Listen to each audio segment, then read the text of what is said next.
Como les dije, yo voy a hablar sobre la trayectoria de nuestra comunidad. ¿Okay? La trayectoria de nuestra comunidad, no solamente la peruana, sino también la brasileña, la boliviana, colombiana, que es más o menos igual, ¿no? Es parecido, ¿no?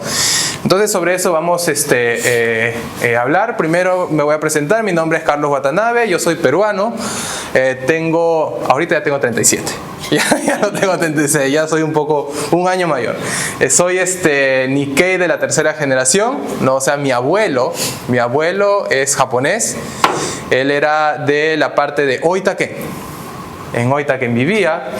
Ahorita trabajo como responsable del balcón de informaciones de la ciudad de Iwata, que es una ciudad que está dentro de la provincia de Shizuoka. ¿Ya han ido a Iwata alguna vez? ¿Han escuchado hablar? ¿Han escuchado hablar? Sí. Hay un equipo de fútbol, ¿no? El Júbilo, y hay un equipo también de rugby, que también es muy, muy famoso, ¿no? Ahí está la fábrica Yamaha. La Yamaha está ahí en esa ciudad de Iwata, ¿no? También aparte de eso, tengo una agrupación que se llama Shidu Latinos, ¿no? Donde brindamos información a la comunidad hispanohablante más que nada, ¿no? A veces también nos consultan brasileños, ¿no? Personas de otras nacionalidades, pero más que nada hispanohablantes, ¿ok? A ver, vamos a ver, nosotros estamos aquí por un motivo, ¿no? ¿Por qué estamos aquí? Trabajo. Conocimiento, ¿no? ¿Por qué estamos aquí en Japón primero? A ver, en Japón, ¿por qué? Ajá, trabajo más que nada, ¿no? ¿Trabajo también? ¿Alguien está por amor? Por amor no, ¿no? Bueno, pues yo vine por eso, ¿no? Porque yo era casada con japonés. Ah, muy bien, claro, entonces sí hay. Japonés, entonces yo... Vino por amor, entonces. Sí. Básicamente. Claro. Bueno, sí, la mayoría nosotros de aquí de los latinos estamos en Japón por motivos de trabajo, laborales, la mayoría, ¿no? ¿Y a qué se debe eso? Bueno, aquí en Japón existe una ley migratoria, ¿no? El Shutsu-Nyukoku Kanri Oyobi Nanmin Ninte Ho, ¿no? Que es una ley migratoria creada en el año 1951, ¿no? En el Showa 26. Esto es para reforzar y regular el control migratorio dentro de aquí de Japón. Desde ya antes ya habían extranjeros aquí, ¿no? Pero no había una ley específica, ¿no? Que haga este tipo de controles. Entonces es ahí, desde el año 51, que comienza a haber todo este tipo de regulaciones. Hubieron muchas reformas, ¿no? Pero básicamente las tres más importantes son las que voy a tocar ahorita, ¿no? En 1982 se aprobó la residencia especial, ¿no? El Tokute Eiyuken para los coreanos y taiwaneses que ya residían en Japón. Desde antes de la guerra ya habían aquí coreanos, ¿no? De toda esa parte de Corea del Norte, Corea del Sur, Taiwán, de toda esa península ya habían personas que habían venido aquí para trabajar, ¿ok? Pero ellos pues no había una ley específica que diga quiénes son. Ahí es donde se crea esta ley, esta reforma, y se comienza a dar este tipo de visa especial para ellos. Nosotros los latinos, al menos que yo conozca, no hay nadie que tenga este Tokute Eiyuken. El Eiyuken sí tienen varios, ¿no? ¿Quiénes son Eiyusha ahorita? Ajá, claro, varios somos Eiyusha, pero este Tokutei, que significa especial, ¿no? Especial, residentes especiales se podría decir, ¿no? Son más que nada para las personas de nacionalidades de esa parte, ¿no? Las Coreas, Taiwán, que ya residían aquí en Japón, ¿ok? Después, en 1990, en el año 57, se aprueba otro visado que se llama Teiyusha. Teiyusha. La mayoría de nosotros ingresamos con ese visado, ¿no? Esta visa fue brindada a las personas que tienen relación, ¿no? Algún tipo de vínculo con Japón. Hay muchas personas que me preguntan por qué nosotros, o sea, ¿por qué nos abrieron las puertas? Nos eligieron a nosotros primero porque las autoridades creyeron que a nosotros tener una especie de vínculo, o sea, nuestros antepasados fueron japoneses, creían que nosotros íbamos a ser los más fáciles de controlar si en caso llegase una migración aquí en Japón. En ese entonces, en el año 90, estaba en plena burbuja Japón, ¿no? ¿Se acuerdan? Claro, estábamos en una época donde se ganaba bien, había muchísimo trabajo, ¿no? Se cuenta, ¿no? Siempre sale en televisión que las bonificaciones en ese entonces lo mínimo era 1.000.000 de yenes, ¿no? Muchísimo, y estamos hablando hace 30 años, no estamos hablando ahorita, ¿no? Entonces, se necesitaba bastante mano de obra. ¿A quiénes llamamos? Dijeron. Japón nunca hasta ahora, nunca ha aprobado una migración así abiertas. Tiene bastantes personas que trabajan, pero ellos no les llaman imin, ¿no? ¿Ok? Entonces, ahí para contrarrestar esa falta de mano de obra es que nos abren las puertas a nosotros los Nikkei, que tenemos una especie de vínculo ya con Japón, ¿ok? Pero ellos no se dieron cuenta o no supieron que nosotros, o la mayoría de nosotros, nunca habíamos sabido nada de Japón. ¿Sabían ya, tenían algún tipo de contacto con Japón ustedes? ¿Alguien hablaba japonés antes de venir? No, en mi casa mi abuelo falleció cuando yo tenía 20 años, imagínate, soy joven. Claro. Sí, pero sí mi tío sí estudiaba en esa escuela japonesa de Perú. Ah, ya, el centro de unión en la ELU. Sí, en la ELU. Ajá, claro. Y mis primos estudiaron. Claro. ¿No? Colegio de la Unión, Colegio de la Victoria. Ahí está, el Colegio de la Unión, la Victoria, ¿no? Claro. Entonces, En San Felipe, ¿no? Hay el centro cultural peruano japonés. sí, ahí nomás cerca está la ELU, ¿no? O sea, la Unión, ¿no? La Unión Pueblo Libre. El Pueblo Libre, ahí está. Esa fue la escuela.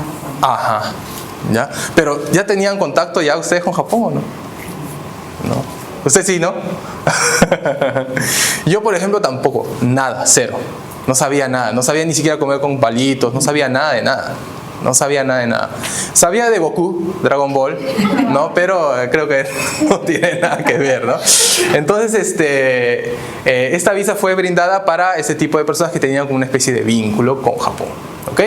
Después de esto, está en 1993 que comenzó el sistema Ginoji Shusedo, ¿no? Que es otro sistema donde se entregan las visas para técnicos aprendices, ¿no? Técnicos que llegan aquí a Japón a aprender un tipo de trabajo y que ese conocimiento lo lleven a sus países para que ellos puedan ayudar en el desarrollo. Pero ¿han escuchado hablar de Honne y Tatemae? Honne es lo que en realidad uno siente, ¿no? Y el Tatemae es lo que uno dice de la boca para afuera, ¿no? O sea, Japón crea este sistema para ayudar a los países subdesarrollados, ¿no? Para que ellos se beneficien del conocimiento que se tiene aquí en Japón y lo lleven a sus países y allá puedan ayudar a ellos en el desarrollo. Pero en realidad, el honne, o sea, lo que en realidad es mano de obra, lo que necesitan, ¿no? Ellos abrieron esta visa, ¿para qué? Para que ingrese mano de obra y mano de obra también barata, ¿ok? Eso vamos a hablar un poco después, ¿ya? Entonces, nosotros, como podemos ver aquí es la mayoría de nosotros que entramos, ¿no? A partir de 1990, la mayoría de Nikkei llegan aquí a Japón y comenzamos a trabajar, ¿no? La mayoría estuvo en el primer país, bueno, obviamente es Brasil. Brasil es donde tienen más Nikkei, donde llegaron también aquí más Nikkeis aquí a Japón, ¿no? Después está Perú, Argentina, Bolivia, Chile, otros países más, ¿no? La segunda es Perú. Entonces a partir del 90, ¿no? Comenzaron a llegar bastantes jóvenes latinos aquí a Japón. ¿Qué cambios hubo después de en esos 30 años, ¿no? Como hablamos hace rato, Japón en ese entonces estaba en una burbuja, ¿no? Esto solamente lo puse de ejemplo porque se decía que solamente los 23 distritos que están dentro de Tokio metropolitano, ¿no? El valor de la tierra valía casi todo Estados Unidos en ese entonces. Así se decía en ese entonces, ¿no? estaba en la burbuja, ¿no? Los salarios eran altísimos, ¿no? Y el precio en la tierra pues era muchísimo alto también, ¿no? En ese entonces. Otros puntos, ¿no? En los comienzos de los 90, la mayoría creo que estamos, ¿no? A partir desde los comienzos de los 90 creo, y supongo que se han dado cuenta de las diferencias, ¿no? Que hay desde ese entonces.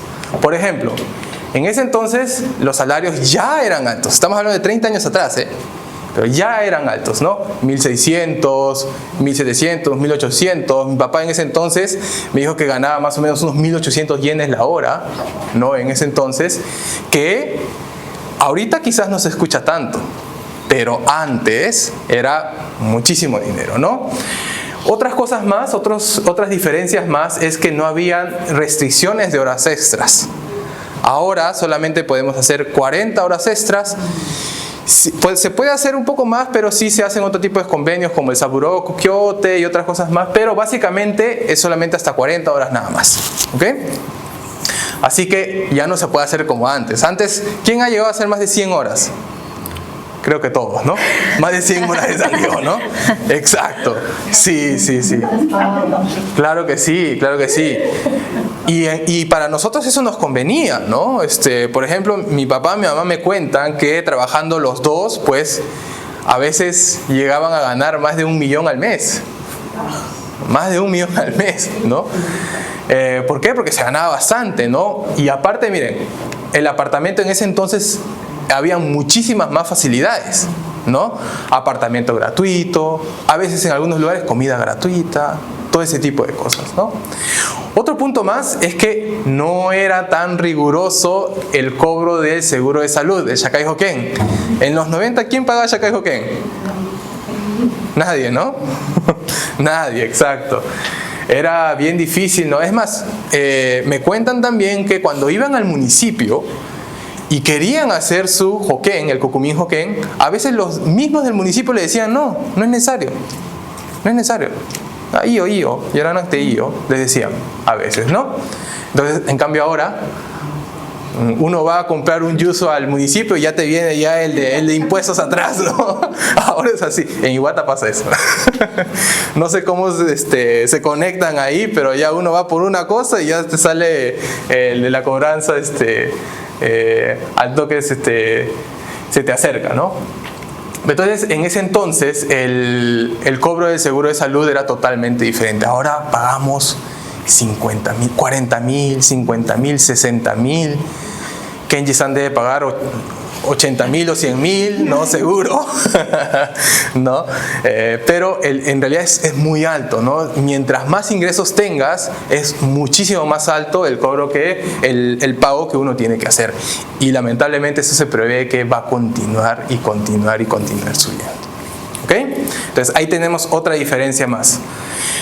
Otra diferencia más es que el impuesto al consumo, el Shōhizē, primero al comienzo de los 90, si no me equivoco, no había. Recién en los 90 comenzó a implementarse este impuesto al consumo, pero también comenzó con 3% nada más, ¿no? Después pasó a 5%, después 8%, 7, 8%, y después ya ahorita estamos con 10%. ¿No? Entonces ahí tenemos, a veces uno puede creer que no es mucho, ¿no? No es mucho, pero imagínense, uno hacía un kaimono, ¿no? El supa se hacía con 10.000 yenes, antes que tenías que pagar ¿cuánto? Nada más 300 yenes, ahora tienes que pagar 1.000 yenes. Y eso multiplicado por 4, ¿ya cuánto sería? Ahí nomás son 4.000 yenes. Y en una cosita nada más, impuesto al consumo se paga en todo. En todo se paga impuesto al consumo. Cuando yo llegué, el litro del combustible estaba 90 yenes. Ahí está, hay otra diferencia también, ¿no? El combustible, la gasolina, que también es totalmente diferente. Sí, 90 yenes estaba en ese entonces.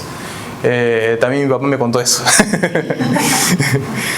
Y bueno, otra diferencia es que las empresas contratistas daban soporte general, traducción en hospitales, en municipios, en escuelas y todo ese tipo de cosas, ¿no? Entonces eran épocas totalmente diferentes y ahorita pasar esto es casi imposible ya.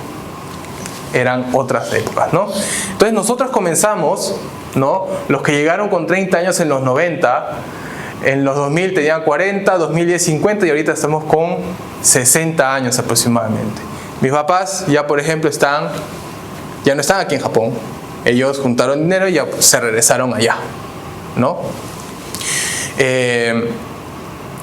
Según la persona, la situación es totalmente diferente. Hay personas que a partir de los 2000 han comenzado a pagar el Shakai Hoken, ¿no? Hay otras personas que han guardado muchísimo más dinero, ¿no? Y ahorita actualmente están han puesto negocios allá en nuestros países de origen, pero lamentablemente también no todos estamos en la misma situación.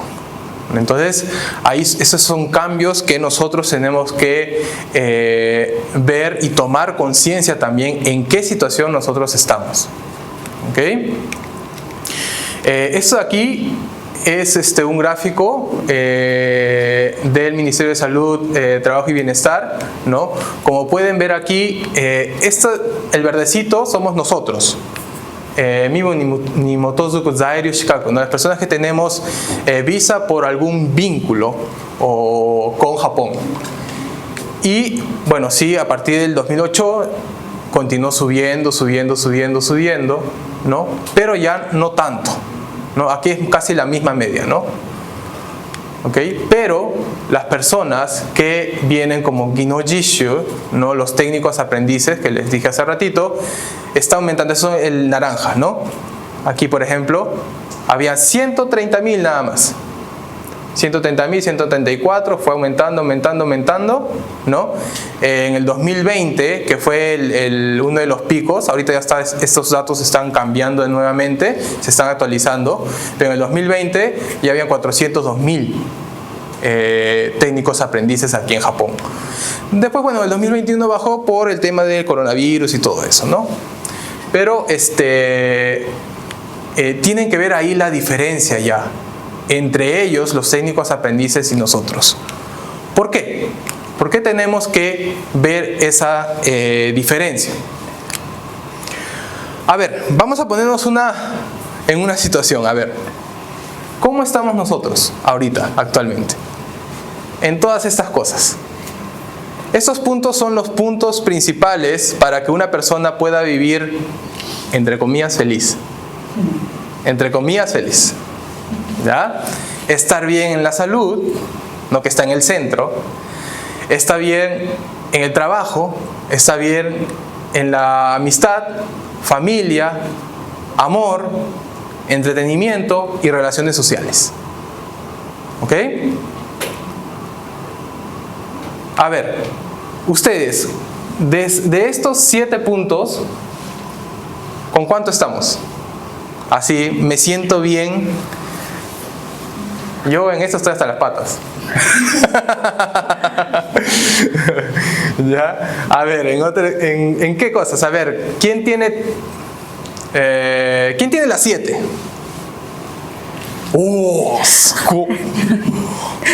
Las 7, wow. 6.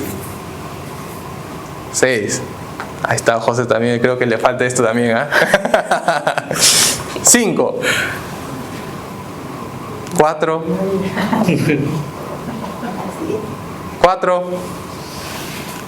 3.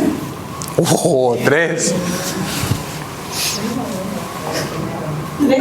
2. 1. Ahí todos alzaron la mano, ¿no? Pero sí, de estos 7 puntos, algunas cosas no necesariamente está a merced nuestra, ¿no?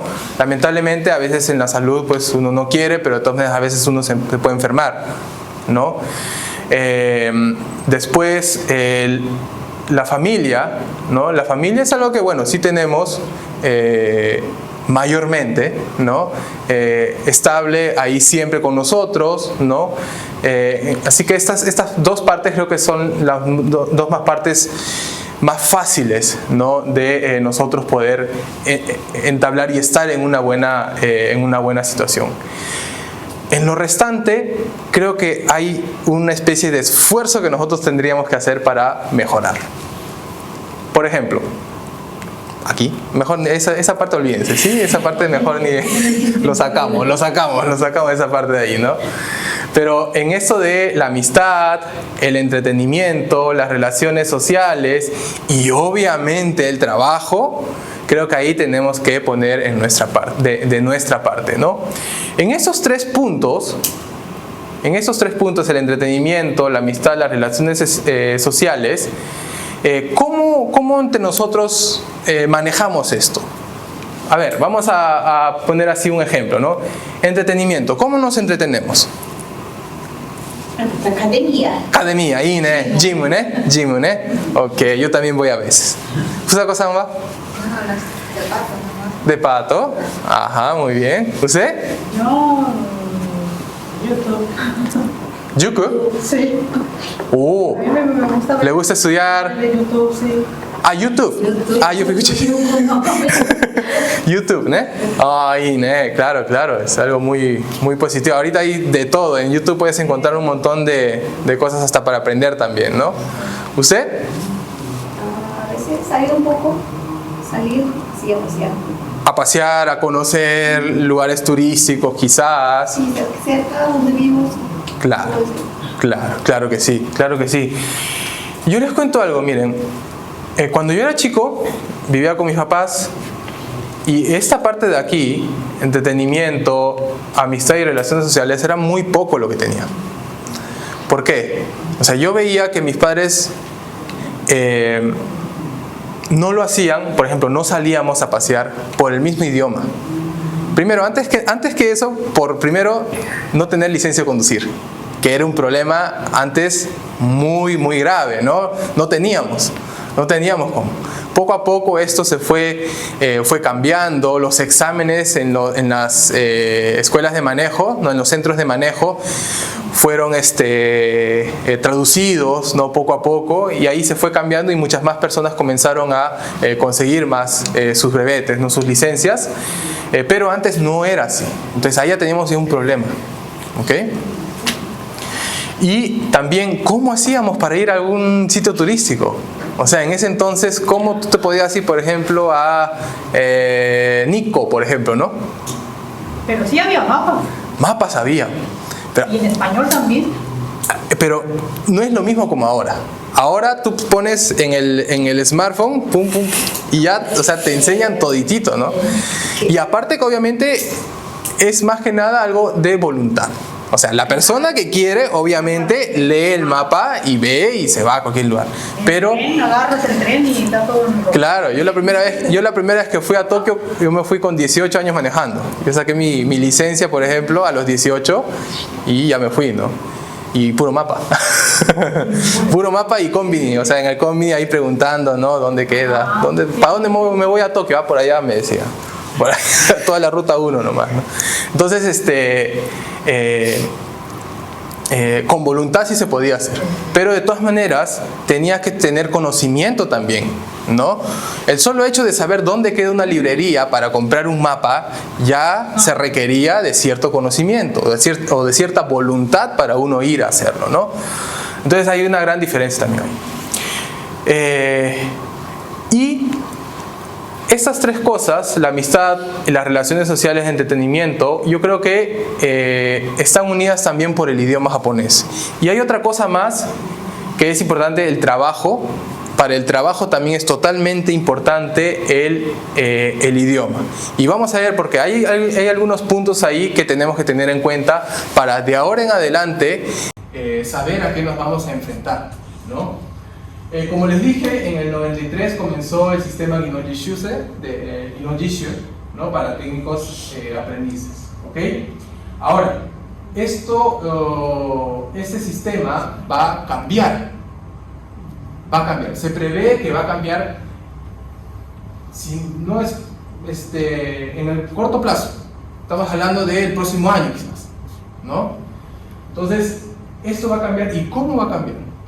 Que los Ginojishuse van a tener prácticamente el mismo visado que nosotros. Prácticamente, van a poder hacer lo mismo. Hasta ahora, ellos, por ejemplo, no podían cambiarse de trabajo. Los Ginojishuse no podían cambiarse ni siquiera de fábrica. Ni siquiera estamos hablando de rubro, al menos de rubro de la fábrica A, la fábrica B, igualito en el mismo Caigo, por ejemplo. No, eso no se podía.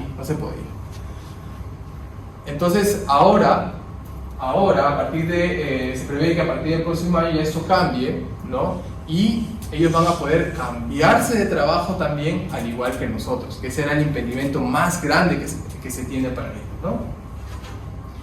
Y otra cosa también es que se va a poder traer a sus familiares a vivir aquí en Japón. O sea, prácticamente igual que nosotros vamos a hacer. ¿Ok? ¿En qué influye eso hacia nosotros? Nosotros actualmente trabajamos en fábricas, ¿no? La mayoría trabajamos en fábricas, ¿no? Aquí hay 3 puntos que desde ya son un poco, nos complican un poco, ¿no? Primero, los Ginnoji Shusei, la mayoría son jóvenes.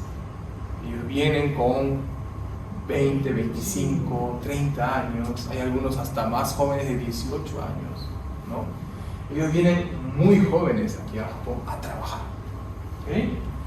El segundo punto, el salario en sus países son bajos. ¿Quién ha ido a Perú o a Brasil ahora último? ¿Alguien ha ido? Hace 2 años. Hace 2 años. Ahora, Lima, hasta yo puedo decir que Lima es más caro que Japón. Es más caro. Es más caro. Un menú allá en Lima, por ejemplo, no te baja de 12 soles. 12 soles, 15 soles. Un menú, estamos hablando de un menú del mercado, ¿ah? No estamos hablando de restaurante así grande, no. Ahora ha subido bastante. Y otra cosa más es que todos los productos por ejemplo, elaborados, ¿no? El papel higiénico, todo ese tipo de cosas, también es muy caro. Lo único que se podría decir que es regularmente barato es las frutas, ¿no? Todo ese tipo de cosas, sí, pero en lo demás, carísimo, ¿ok? Estamos hablando de 12 soles, ¿eh? Ahora un menú aquí en Japón, bueno, un momento, puedes comprarlo en 400 yenes, 500 yenes. 600, 800 yenes. Exacto. Saquen su cuenta ahí pueden ver que hasta Japón es muchísimo más barato. Ajá. ¿Ok? Entonces, a ver, que nosotros vengamos con un contrato de trabajo que nos paguen 100.000 yenes, 250.000 yenes, nadie va a querer venir. Poquísimo, ¿no? En cambio ellos, Myanmar, Vietnam, bueno, Vietnam ahorita está subiendo, ¿no? Pero Myanmar, Indonesia, sí, no hay problema. Myanmar, toda esa parte de Tonanaya del oeste, del este asiático, ¿no? Ahí los salarios todavía son bajos, ¿no? Más o menos se ve que allá están ganando unos 25.000, 30.000 yenes al mes. ¿Okay? Al mes.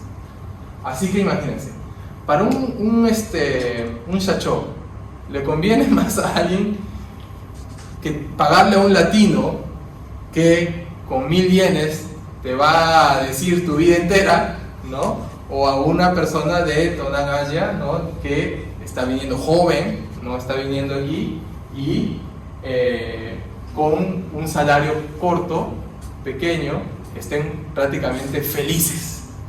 Ellos están prácticamente felices, ¿no? Entonces hay otra gran diferencia, ¿no? Hay otra gran diferencia también que para los Ginnoji Shusei hay una ley laboral que a nosotros nos ampara. A ellos no. ¿Por qué? Porque no son trabajadores. Ellos vienen como Jishusei, como técnicos aprendices. Ellos no son trabajadores, ¿no? Entonces, en algunas cosas a ellos no les amparan, ¿ok? Otra cosa más es que está en un sistema en el cual es necesario aprender el idioma japonés. A ellos, para quedarse más tiempo, tienen que pasar ciertos exámenes. Y se aprueban, ahí recién, ¿no? Se les renueva o se les actualiza el visado. Cosa que nosotros no. Nosotros así no hablemos nada de japonés, igualito, vamos allá, presentamos Yuminhyo, Kadeisho Meisho, no Deisho Meisho y prácticamente ya nos entregan la visa prácticamente, ¿no? Entonces esa es una gran diferencia también. Entonces, si no nos podemos, ¿en qué podemos diferenciarnos de ellos? Okay. ¿En qué podemos diferenciarnos de ellos? Es en que primero nosotros podemos ser hasta un poco más hábiles, podemos conocer más la cultura de ellos, porque ya tenemos más tiempo, ya más o menos sabemos cómo son los japoneses, ¿no? Y aprendiendo japonés, yo creo que podemos ahí diferenciarnos de ellos. Otro de los problemas quizás, ¿no? De las preocupaciones, de las preocupaciones que nosotros tenemos es la automatización de trabajos. Eso también, o sea, aparte de los Ginoji Shuse que ya estamos peleando con ellos, también tenemos los robots para pelear, ¿no? Este de acá, por ejemplo, a ver, ¿trabajan en Kaigo? ¿Fábrica? Kaigo, fábrica. Ajá, fábrica. ¿Ya hay robots trabajando con ustedes? No. ¿Todavía no? Todavía no, ok. En otros casos, no han visto nunca. Claro, depende también de la parte, ¿no? Porque en la parte de Compo, por ejemplo, donde empaquetan todo, ahí la mayoría son robots, ¿no? Pero en el rubro de manufactura, en ensamblaje de carros, por ejemplo, ahí ya la mayoría son robots. Mayoría robots ahorita, ¿no? Y el robot, pues no tienes que pagarle 25% más de sanción, no tienes que pagarle nada, no te dicen ni leyes laborales, nada de eso, ¿no? No, hacen máquinas, ¿no? Máquinas para producir más. Claro. Porque en vez de ponen 2 líneas en vez de una. Exacto. Y Ahí ya está. el sanguíneo la persona. Así es. El doble de trabajo. Así es, ¿no? Entonces, eso también. En el área de Kaigo también poco a poco está aumentando, ¿no? Aquí José Carlos después nos va a hablar un poco sobre Kaigo, ¿no? Pero en esas áreas también, bueno, este de acá es muy moderno, ya que un robot de carga ya es muy moderno, pero la mayoría utiliza, ¿no? Una especie de faja, ¿no? Que te ayuda a levantar a las personas, ¿no? Entonces, eso también, ¿no? Ahí tenemos otro punto de automatización, otro problema más. Otra cosa más es que poco a poco también en los combinis, no sé si han visto que uno mismo puede pagar sus cositas.